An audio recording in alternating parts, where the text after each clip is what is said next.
Hollywood's biggest stars weren't just acting on screen, they were putting on performances in their private lives that would make their movies look like amateur theater. Behind those perfect smiles and glamorous premieres lurked family secrets so explosive they could have destroyed careers overnight. For decades, publicists, studios, and the stars themselves worked overtime burying skeletons that would have shocked even the most jaded fans. These weren't just celebrity scandals. These were deeply personal tragedies, betrayals, and shame that shaped the lives of icons you thought you knew. Today, we're ripping the lid off Hollywood's most carefully guarded family secrets. From hidden children to enemy parents, drug experiments to asylum commitments, these are the true stories that would have ended careers if they'd leaked during the golden age. Get ready. Once you know what really happened behind those mansion doors, you'll never see these beloved stars the same way again.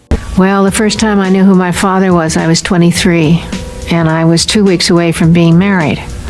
And I said to my fiancé, I can't marry you. I don't know who I am. 1. Loretta Young hid a secret daughter with Clark Gable. In 1935, America's sweetheart Loretta Young had a problem growing inside her that couldn't be fixed with publicity photos or careful lighting. While filming Call of the Wild in the Washington wilderness, Young had fallen into bed with her married co-star Clark Gable. Now she was pregnant with his child, a catastrophe for a Catholic actress whose wholesome image was her meal ticket. This wasn't just another Hollywood scandal. For a 1930s Catholic actress, unmarried motherhood wasn't just frowned upon, it was career suicide. MGM panicked. Young's management team went into crisis mode. Gable, already married, kept his distance. Someone had to solve this problem, and fast. Young's solution? A cover-up so elaborate it would make Pentagon officials blush. First, she vanished from public view, claiming exhaustion, that classic Hollywood code for everything from addiction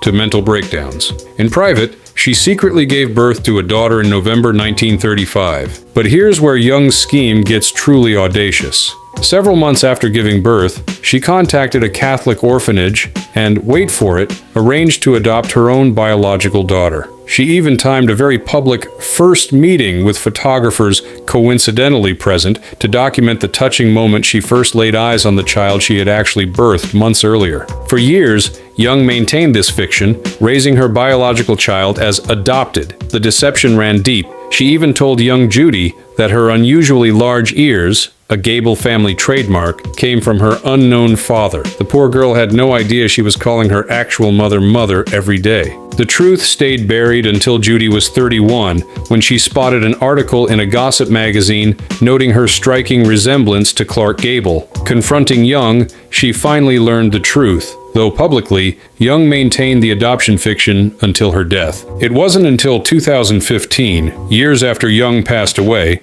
that her daughter-in-law finally confirmed what Hollywood insiders had whispered for decades. Loretta Young had pulled off one of the most elaborate family deceptions in Hollywood history, all to protect a career that would have been destroyed by the truth. The secret shaped Young's entire existence. Constant fear of exposure, elaborate lies to her own child, and a lifetime pretending that her flesh and blood was a charitable act rather than maternal obligation. All because the movies demanded an impossible purity that no human being could actually maintain. Let's see now, we've been on the air 29 years and 6 months, and we got about 3.5 months to go, and we finally got you here. Well, 2. Elizabeth Taylor's secret half-brother was erased from history. Those famous violet eyes might have been the most photographed in Hollywood history, but there was one family member Elizabeth Taylor was never pictured with, a half-brother whose existence was so thoroughly scrubbed from the Taylor family narrative that he practically became a ghost while still alive. Before Elizabeth dazzled the world, before her 8 marriages and countless headlines, her mother Sarah had a scandalous secret, a son born out of wedlock from a previous relationship. In the pearl-clutching 1930s, this kind of indiscretion could sink not just reputations, but entire family fortunes. When Sarah married art dealer Francis Taylor, they made a brutal calculation. The inconvenient child would be sent away, handed off to relatives, and later supported through hidden financial channels. The new Taylor family would start fresh, unburdened by Sarah's mistake. When Elizabeth was born in 1932, she grew up thinking Howard was her only brother, completely unaware of her exiled half-sibling. Throughout Elizabeth's meteoric rise to fame, through National Velvet, Cleopatra, all 8 wedding ceremonies, Money flowed regularly to support the banished child, but always through untraceable channels, always with strict silence enforced. While Elizabeth became one of the most visible women on the planet, her half-brother lived in obscurity, watching his sister's fame explode from the shadows, unable to publicly claim their connection. The painful irony? As Elizabeth Taylor became known for her AIDS activism and humanitarian work, as she spoke passionately about compassion and family values, this flesh and blood relative remained hidden away like a shameful secret, paid for silence while his sister's face appeared on magazine covers across the globe. The family's determination to bury this secret was so complete that even today, documentation remains scarce. It's as though they didn't just hide this person, they tried to erase him completely from history, creating a hole in the Taylor family tree where a branch should have grown. For all her diamonds and glamour, Elizabeth Taylor's family carried a secret that no jewelry vault could secure. A living, breathing person denied his rightful place in one of Hollywood's most celebrated families. In the movies, I never dreamed that I'd be sitting here with you, drinking champagne and talking French. Third, Lucille Ball's grandchild was secretly given up for adoption. America's favorite redhead made the world laugh with her perfect timing and rubber-faced comedy. But behind Lucille Ball's slapstick genius was a family situation that was no laughing matter. The woman who portrayed the perfect, if zany, American housewife on I Love Lucy maintained iron-fisted control over her actual family's image.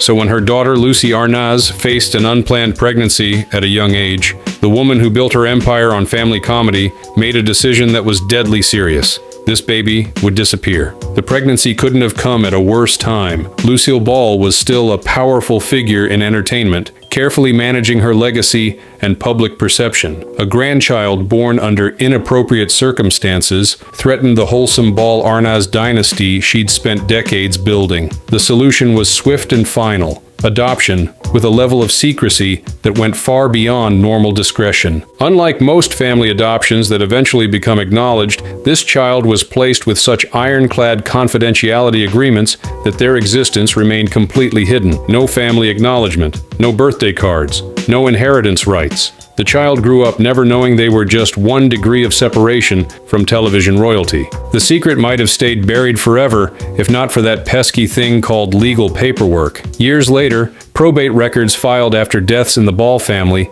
contained mysterious references that didn't match the publicly known family structure. These dry legal documents hinted at something the family never acknowledged: the existence of this adopted grandchild. The most heart-wrenching aspect? Lucille Ball built her entire career portraying maternal warmth and family comedy, yet helped orchestrate the permanent separation of her own grandchild from the family. The woman who made millions laugh with her fictional family kept her real family tree pruned to maintain appearances. The Ball Arnaz family has maintained absolute silence about these revelations, refusing to comment even decades later. This continued silence only deepens the mystery and the tragedy of a child disconnected from their famous heritage for appearance's sake. She made America laugh while keeping one child a secret. In the home of television's most famous family, real life operated with a ruthlessness that would never have made it past the network censors.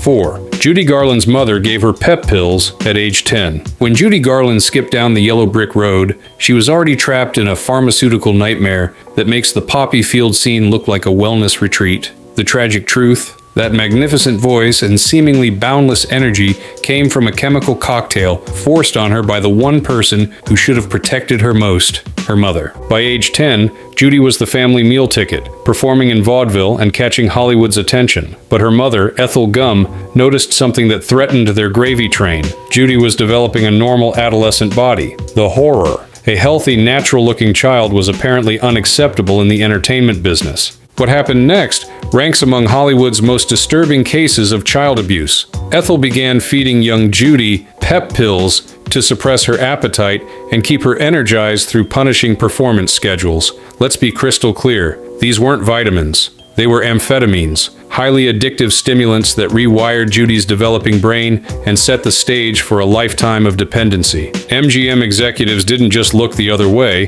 they enthusiastically joined the program. The studio had invested heavily in Garland, and they needed her thin, wired, and compliant. Studio doctors, a term that deserves all the air quotes, began prescribing uppers for morning and downers for night, creating a cycle of chemical dependency that would haunt her entire life. By 16, when filming The Wizard of Oz, Judy was already a full-blown addict, through no choice of her own. Studio bosses limited her to chicken soup and coffee, while monitoring her weight like prison guards. Even water was restricted before filming for fear of bloating. This wasn't dieting, it was sanctioned starvation combined with institutional drugging of a minor. The most heartbreaking part? Judy never stood a chance. Her mother didn't protect her from Hollywood's machine. She fed her daughter into the gears, prepackaged with an addiction that made her easier to control and exploit. While other children played, Judy was being systematically transformed into a profitable commodity with a chemical dependency that would eventually kill her. In later years, as Judy cycled through failed marriages, financial disasters, and increasingly desperate attempts to kick her dependency, few connected these adult struggles to the monstrous child abuse that created them. Her mother had conducted a medical experiment on her own child, prioritizing Judy's earning potential over her health, happiness, or even her survival. Judy Garland died at 47 from an accidental barbiturate overdose, the final inevitable chapter in a story that began with a mother who saw her daughter not as a child to cherish, but as a financial asset to maximize. The yellow brick road led not to Oz, but to an early grave. You've been seeing my daughter, that's what I've come in here to tell you. I won't have you coming near my daughter. You don't have to get hysterical about it. What do I care about your daughter? I'm sick of hearing about her. You won't have to hear about her. 5. Joan Crawford's daughter said she was beaten with wire hangers. No wire hangers ever became Hollywood's most chilling catchphrase after Christina Crawford published Mommy Dearest in 1978. Behind that famous line wasn't just a demand for closet aesthetics, it was a window into the terror Christina claimed she endured growing up as Joan Crawford's adopted daughter. The public knew Joan Crawford as the epitome of Hollywood glamour, a rags-to-riches story of a woman who clawed her way from poverty to become one of the industry's most enduring stars. Crawford was also known for her supposedly devoted motherhood, frequently photographed in carefully staged domestic tableaux with her 4 adopted children for fan magazines. According to Christina, the cameras captured an elaborate fiction. Once the photographers left and the doors closed, Joan allegedly transformed into something out of a horror film. Christina described nightmarish abuse, being beaten with wire hangers for using them in her closet, nearly choked during violent hair washing sessions, forced to eat raw meat when ill, and subjected to pre-dawn bathroom cleaning sessions with harsh chemicals if Joan found a single water spot. Perhaps most disturbing was the calculated precision Christina described. Joan reportedly maintained a sweet, loving public persona when witnesses were present. But alone with her children, Christina claimed, Crawford became meticulous in her cruelty, seeming to derive pleasure from the power she wielded over her adopted daughter. When Mommy Dearest appeared shortly after Crawford's death, Hollywood fractured into camps. Crawford's friends called Christina's account bitter fiction, motivated by being largely cut from her mother's will. They pointed to Crawford's other adopted children, who denied experiencing similar abuse. Yet others in the industry whispered they'd long suspected something was deeply wrong behind those mansion walls. Makeup artists had noticed unexplained bruises. Neighbors had heard screaming. The most chilling possibility is that Crawford, herself a survivor of poverty and reported childhood abuse, simply continued the cycle with her own children. The perfect movie star image had to be maintained at all costs, even if it meant adopting children partly for publicity and then abusing them privately when they failed to meet impossible standards. The image was glam. The house was hell. Few stars embodied such a stark disconnect between public persona and private reality as Joan Crawford, a woman who reportedly couldn't tolerate a wire hanger in her closet, but thought nothing of using one as a weapon against her own child. I was a good listener, Lou. I could always take advice and try and follow the advice of people who had good records of success, who had done well. 6. Bing Crosby's sons claimed he beat them. That smooth, velvet voice singing White Christmas brought comfort to millions during wartime. That easy charm and twinkling eyes made Bing Crosby seem like America's ideal father. But according to his eldest son Gary, behind that soothing voice lurked a monster who terrorized his children with methodical, calculated cruelty. In 1983, Gary Crosby detonated a bombshell memoir, Going My Own Way, that shattered his father's carefully crafted image. According to Gary, America's beloved crooner regularly subjected his 4 sons from his first marriage to vicious physical beatings, emotional torture, and a disciplinary regime that crossed far beyond strictness into sadism. Gary claimed that Bing weighed him weekly like livestock, then beat him with a special belt studded with metal if he'd gained so much as a pound. The physical abuse was matched by emotional warfare. Gary described his father as cold and distant, withholding affection while delivering constant criticism. Most disturbing was Gary's claim that Bing used a custom